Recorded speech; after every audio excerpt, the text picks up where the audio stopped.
Okay, so for the last session, we have started with the IDT descriptors. Okay, and before to that, we have seen the part which is related for the descriptor. Okay, so there will be a different combinations with which we can have or we can use with the descriptor for more specifically related with this interrupts and exceptions. Okay, now we are talking much part related with the interrupt descriptor table, right? So why it is? Because generally for the exception we'll be having with the code, right?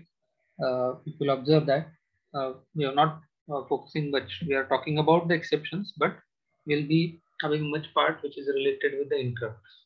Okay, because interrupts, it may lead to get with some further actions, further operations that we need to perform depending on the type of a descriptor or type of information that we are going to maintain in the interrupt descriptor table. So that's why we will be focusing much about the interrupt descriptor table. So whereas when we are talking about the interrupt, okay, so and exceptions, it will be giving you as a scenario, it will be having a much similar part, but it will be having a difference related with the further operations that can be decided, right? So that's why for in normal circumstances also, okay, so we are considering it as with a different programming features, so it will be having with the more differentiating features, and whereas in the microprocessor we'll be having few differences in the interrupts. Okay, so what it will be having, we'll see with that some one short video related with this interrupt. Okay, because many of the times we'll be feeling the interrupt and exceptions are nothing but same. Okay, but it will be having a short difference in these interrupts and exceptions. Okay, so we'll see with that with the help of one short video, so that it will be having some idea about interrupt, how it will be different as compared to exception. So for that, interrupts will be having these or maintaining the information related with this interrupt descriptor table in the form of these three forms with the help of task gate, interrupt gate, and trap gate. So task gate, generally what it will be having, right? So this part already we have seen. Just we are quickly summarizing what we have done for the previous session. So interrupt descriptor table, it will be maintaining the information in these three forms. First, it is related with the task gate, right? So task gate means what? It will be having information which will be provided for a TSS descriptor.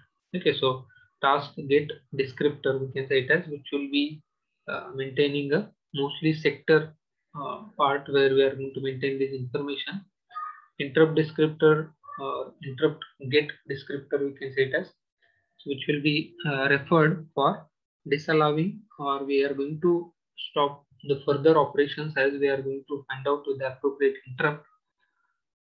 Whereas in the trap gate descriptor, we are going to maintain the information that whether it has been allowed for further operations which you can allowed or which can be processed. Okay, if it will be having with the appropriate privileges, depending on that, we are going to continue forward.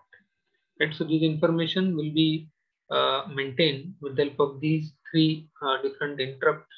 Okay, descriptor, where we'll be having changes because we have seen. Okay, so related with that correlation also we'll see in the further slides, which is related with the, because interrupts and this task switching. Okay, so why it will be having a much correlation, because generally whenever we need to have with the information which will be maintained in the form of descriptor, either that is the TSS descriptor or get descriptor.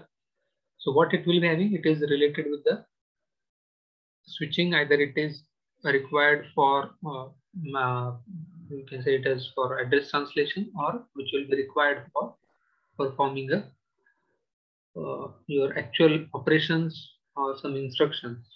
Okay, but if you'll remember again for the data structure for the TSS, we are saying it as get descriptor is one of the data structure where we are going to maintain this IDT, and what these information it will be maintained with the help of IDT descriptor, right? So there it will be having a relevance with your task switching and interrupt descriptors. So generally it may occur during switching or during selecting a particular task or segment, we might be generating an interrupt.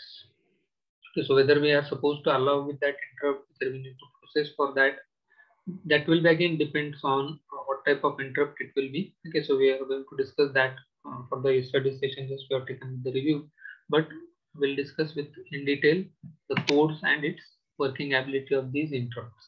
Okay, now it will be related with the more specifically the contents for this, that is for task get, which will be maintaining the information as in the form of type field, right? So it will be changes, and one more difference that it will be as compared to your further get descriptor, it will be not having an offset. It will be having just a selector part, and the selector field of a get, it will be referred to TSS descriptor, right? So which will be maintaining the values generally, which will be referred as a part of your DPL, that is a descriptor privilege level, not RPL. Okay, RPL, it will be referred for request privilege value. Request privilege value means what? It will be related with the offset and selector, right? So it will when you are providing a protection privileges RPL, it will be requester privilege level, which will be maintaining a particular location or particular register, right? So through which we are going to get an request for privilege. Okay, access privileges we are not having, right? So that information will be maintained for it. So which will be generally allowing for an interrupt which need to be processed further. Interrupt get descriptor, it will be referred to specify with the interrupt services routine. Okay, so it will be whether specifying whether we need to allow for further interrupts that may occur in the program. So we are going to stop these, or we are going to disallow for this part, and then it will be continued further. Okay, so either it might be lead to a main program, okay, or it might be continued with the whatever the flow that you are having. Okay, now get descriptor generally what it will be having, that is it will be maintaining the information with interrupts or exceptions which will be occurred to a trap get descriptor, which will be places the information on the stack of an interrupt handler, and it will be resumed once it will be processed for these interrupt by making the appropriate changes in the flag. Interrupt flag, it has been changed for us. Okay, so what is always maintaining these, so how we are going to identify this after processing where it has been made the changes. So with the help of offset, either it is from the 0 to 15 or 16 to 31, we can able to get that where from which it will be, or it has been made with the changes, right? So this part already that we have seen. Okay, now we'll just get to the that video for the interrupt, because why we are going through this, because interrupts it will be having with the further correlation with respect to your control. Okay, microprocessor and microcontroller, that is also one more point that we need to have. Okay, so which will be related with this last unit only, so where we are going to continue with this. Okay, I will see with that short video. So why we are going through this, just let me check whether it is possible to check this.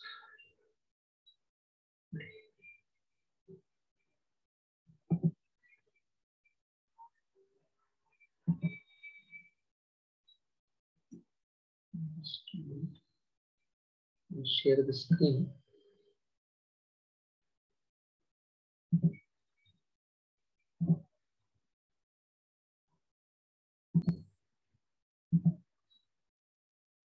If we are able to get with the audio for this. Hello, welcome.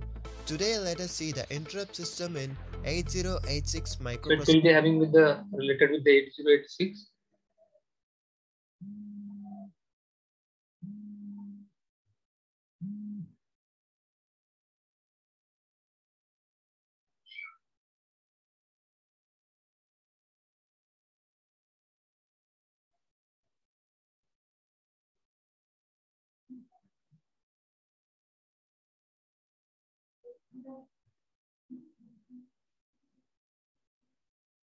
Hello, is it audible?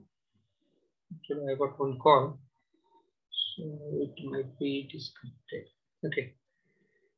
So it is related with the 8086 family. So it will be having with the mostly part which will be related with the. Okay, so just okay, yes. So it will be having with the much correlation with the 8086. So we'll have with the changes, or it will having a modification with respect to 80386 family also, right? So we are going to get with this. Okay, so we'll get some idea related with the.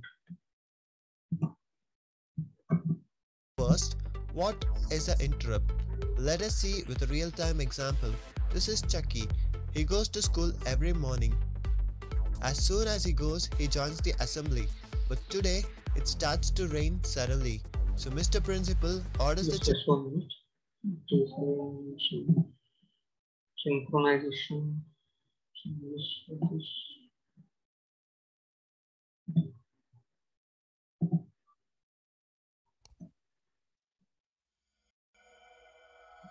Then some delayed voice. So let me check. Hello, welcome. Today let us see the interrupt system in 8086 microprocessor.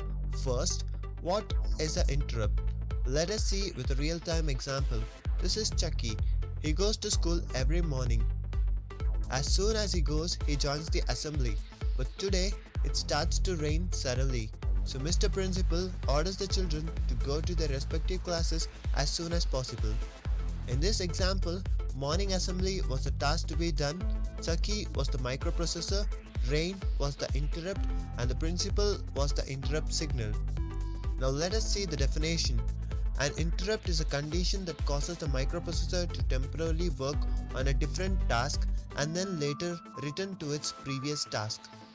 As an example, many computer systems use interrupt-driven input-output, a process where pressing the key on a keyboard or clicking a button on the mouse trigger an interrupt. The processor stops what it is doing, it reads the input from the keyboard or mouse, and then it returns to the current program.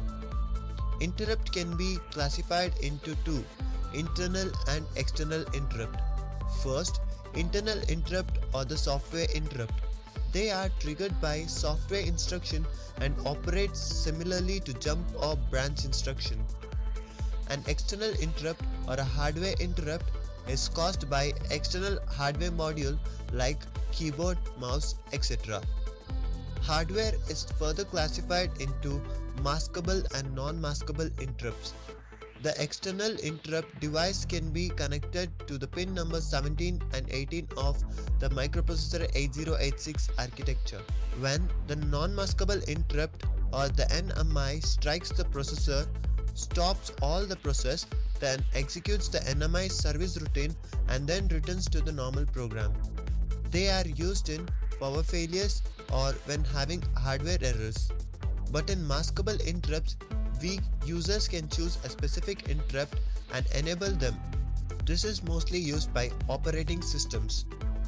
In a software interrupt, we have 256 type of interrupts which varies from INT00H to INTFFH. So when the instruction INT is called, it moves the instruction to the vector table which contains code segment and instruction pointer of different kinds of interrupt. It detects the interrupt, pushes this information to a stack, jumps to the interrupt service routine and executes it, then comes back to execute the main program again. So these are some information about interrupt on 8086 microprocessor. Thank you for watching.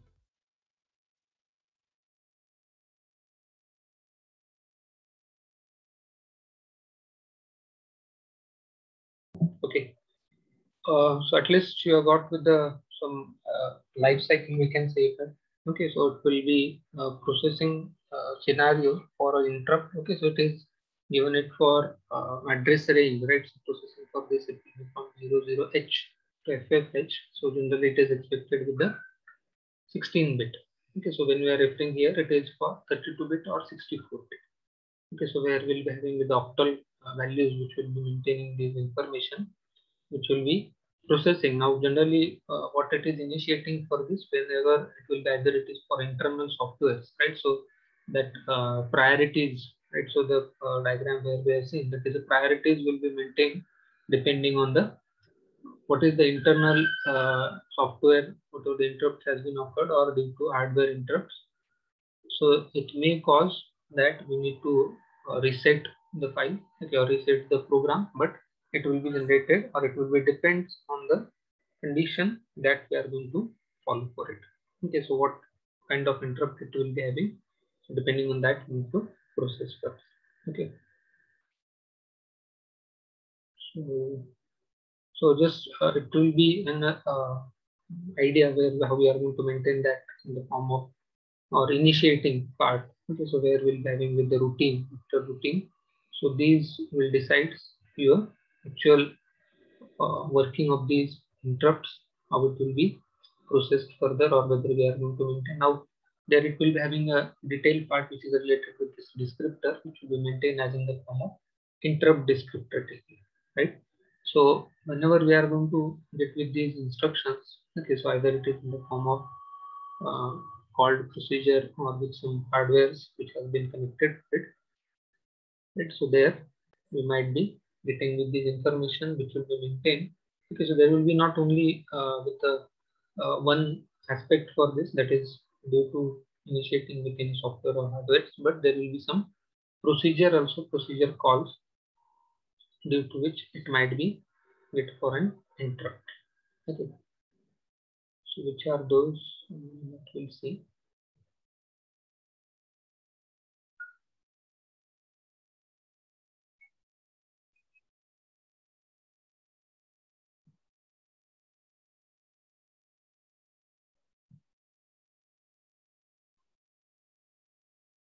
So I think we are able to get this thing.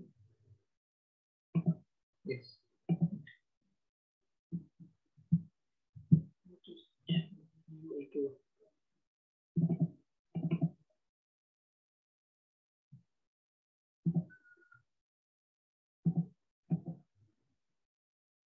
Right. Okay. So there will be a further part which is related with the interrupts and exception. That is the interrupt task. Just mute yourself, those who are joining in between.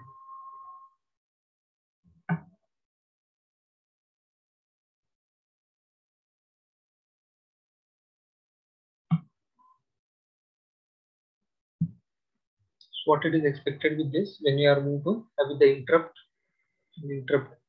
procedure. Okay, so there it might be possibility that it might be generating an interrupt during a task switching, or we need to have with the appropriate task or the segment that we need to get an access for it, and due to which we might be able to get an interrupt or error code that it might be generated, or there it might be some procedure call because of which we need to get for the access for a particular segment or particular register, and for that we need to identify or we need to get an interrupt. Okay, so there it might be chances that whenever we are going to generate it, it will be having a different change with the values for the flag register values, so that may affect. Okay, so it might be generating with the help of call instruction. So call instruction, what it will be doing, it will be making just a call to a particular procedure or particular section, right? So instruction it will be either which will be in the form of procedure or task. So it will be with an interrupt or exception. Okay, so that may be either which will be processed with some initialization of the values. Okay, so it might be possible when we are actually processing for these interrupts and exception. So processor, it will be generally identifies these values, okay, or index, we can say it as a specific term in the descriptor table, and if it will be identified with these indexes for interrupt of the which type of descriptor that we are going to have or we are going to use, it will be use the handler required for these. Okay, so it will be as like when we are going to have the appropriate handler to process for these interrupts. some it will be internal interrupt which can be processed, right? So generally we are referring it as interrupt trap gate, or it will be related with the TSS gate descriptor. So both it can be allowed, where you can have appropriate access privileges and you can process for these interrupts. Okay, so by making a changes. So it might be possible that these interrupts or exceptions that may occur or that may uh, exist in the system. Okay, so or it will be allowed for processing these tasks which are need to be mentioned. So interrupt task, it will be expected as an generating with the help of this vector code, okay, to get an actual identification. So which will be allowed a task switching with the appropriate segment. Okay, so which will be having with the uh, appropriate handling mechanism. If it is, it depends on the whatever the contents that you are going to save, whether it will be saved automatically, okay, or that it will be saved with the changes doing it in the LDT, or interrupt handler which will be specifically make the changes, okay, by giving it the separate address space by LDT, and it will be reflected in the form of your overall table, right? That it will be maintaining the information, either it is a TSS, okay, or IDT. Both it will be. So generally from the this aspect, when we are going to select the actual indexing, now what this indexing it will do. Suppose if I need to switch from one segment to another segment, if it will be having with the appropriate access privilege, so then what we are supposed to have, we need to make a changes for all the values which will be there in the switching. Okay, so after switching, whatever the values that we are going to have, we are going to maintain. Okay, so that stack we are going to maintain which values it has been changed before and after. So these entire values it will be changed, or particular separate address space it will be provided as in the form of LDT, okay, which will be provided basically as a part of your page table, okay, or page directory, which will be maintaining these all information. Okay, so how it will be done? So generally it will be IDT which will be having with the task get descriptor, which will be having with the interrupt ID, right? So or vector ID that we can say it as, which will be identified. Depending on that, it will be given it to GDT with the TSS descriptor, and it will be called for, or it will be referred with the TSS descriptor, right? So TSS descriptor, what these values it will be maintained, or what these values it will be identified. So depending on these overall structure, okay, or overall values that you are going to maintain, it will be provides a space. Okay, so what this space it will be doing, it will be maintaining changed values, okay, whatever updated values are there. That is, when you are going to make a change, or whenever we are going to have a as like for TSS we are having a static and dynamic part, like that here also we'll be having registers which it will be making a changes. Okay, so which are those, how it will be done, that we'll see. Next part that is related with the procedure, we are going to have with the procedure or interrupt.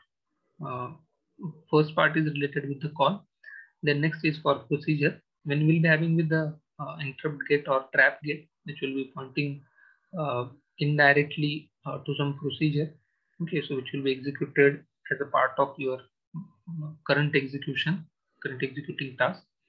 So selector of the gate, it will be point to an executable segment, and descriptor in either GDT or current LDT, whatever it might be. So this offset field, it will be maintained. Right? So if you'll remember, we are having with the selector and offset field, but where it will be present, it will be present only in the interrupt gate and trap gate, not for TSS. Right? So where we'll be maintaining this all information with the help of offset, which particular segment that we are going to point. So offset field of the gate, it will be pointing to beginning of the interrupt, or procedure where which we can have the handling mechanism or handlers, it will be processed for, right?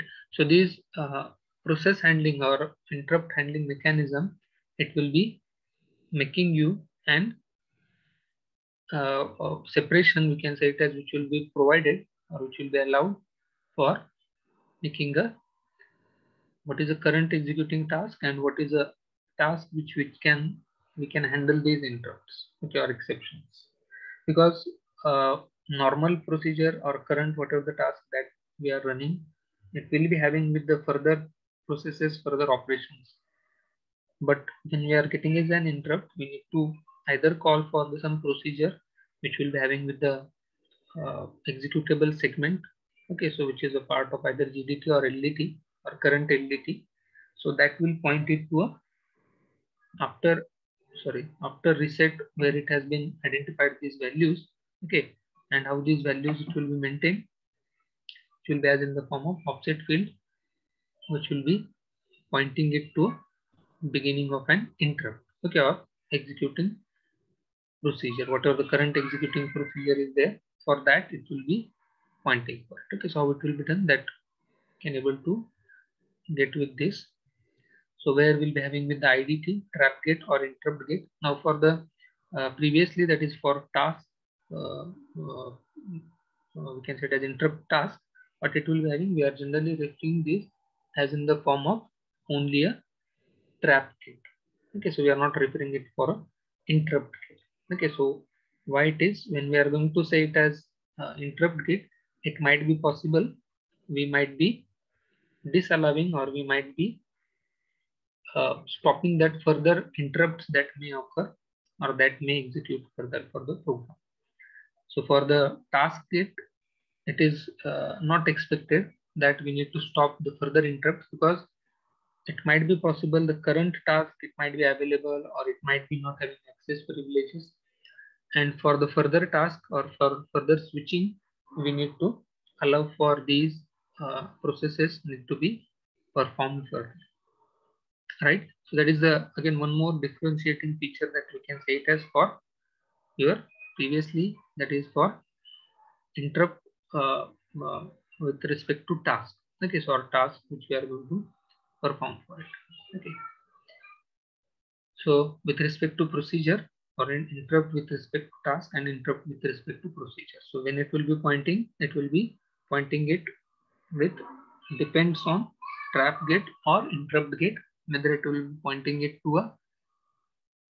So here what we can get that will be not directly what we can say it as having direct access for the executable segment, whereas in the procedure we will be having the direct access for the executable segment also by a interrupt, because which will be leads to a continuous execution of that procedure. Okay, so whatever which has been initiated, if it will be not possible to proceed with the current execution, then it will be pointed with the segment descriptor.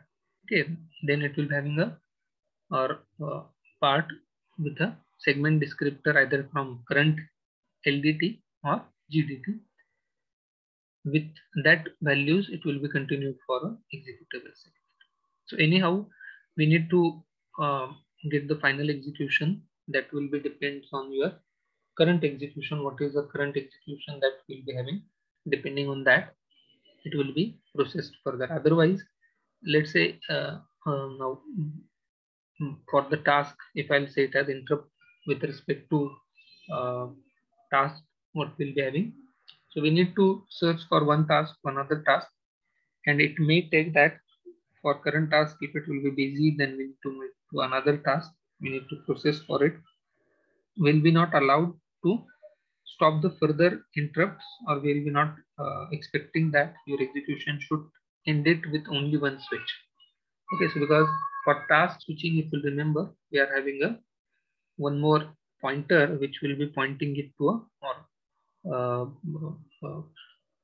backlink. For this, it will be provide you an overall task linkage if you are having. Okay, so it might be possible that these interrupts may lead to go for the different task which we are having or which we are currently running for the system that may cause an task linkage or interrupt for that task linkage also if you are terminating the interrupt or if you are using the interrupt get value, right? So that it is the one more differentiating feature as compared to interrupt vectoring with respect to task and interrupt vectoring with respect to procedure. Okay, right? So hope you are able to get to these differentiating features for this, right? And next part, it is related with the values or different values which we have discussed just for the last session. We have discussed with the different codes which we can generate for this. Okay, so today we'll discuss with this also, right? So that is related with the different error codes and exception conditions. Okay, so what is the error code?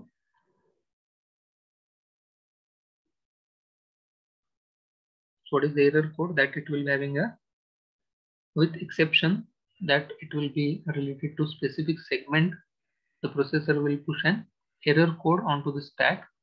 Okay, so that stack structure which will be having a before and after, whatever the change values are there of a exception handler. So the format for getting this error code, it will be for particular selector and it will be for a change with the RPL value.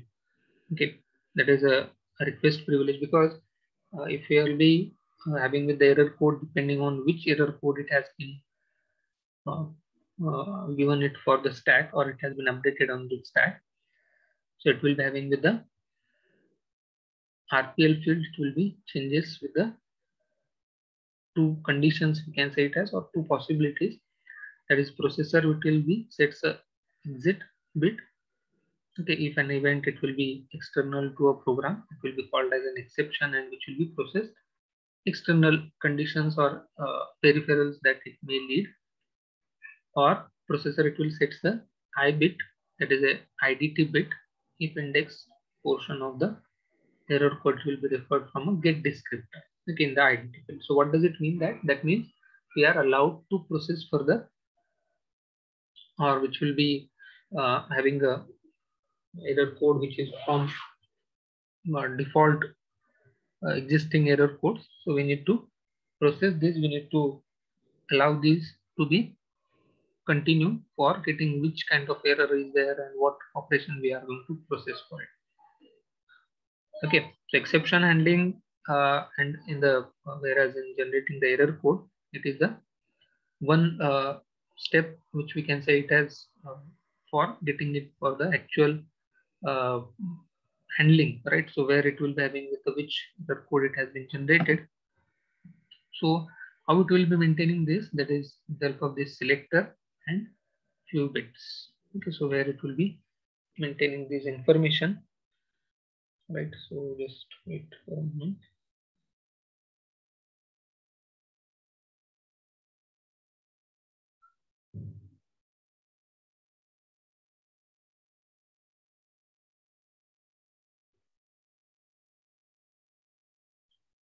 Okay, so it will be maintaining this information with the help of selector and few indexing bit and ex bit. So what does it maintain? That I means what? It will be identified that it will be having IDT field and EXI field. So it will be referred that we have ended with this or we are going to, right? So we are supposed to make a exit for it and we are able to get to the values. Okay, now what is actually this 32-bit overall field it will be referring? So we are referring only with a few bits, okay, and other bits it will be undefined. Undefined means what? These it will be used further for a usage for identifying the different exceptions and handlers. Okay, so because exception handling field it will be referred or it will be used with the different values or it will be changed values that we are going to process further for the part of your stack, right? So what these values it will be maintained or how it will be done with the help of these conditions, right? there is a type 0 if it will be divided by 0. So generally these if it will be referred, right, so with a type code or vector code that it will be having, so it will be division, overflow, or divided by 0, then single step or trap, so it will be after execution of each instruction. Okay, so the yesterday that part which we have seen related with the your notes, right, so where we are having a detailed description of these or actual examples that we can say it as, which can be used depending on these error codes. Okay, so it might be having with some hardware interrupts also or some software interrupts also. Okay, so if it got disconnected, you can rejoin with the same link. So it will be generating these values, or it will be identifying these values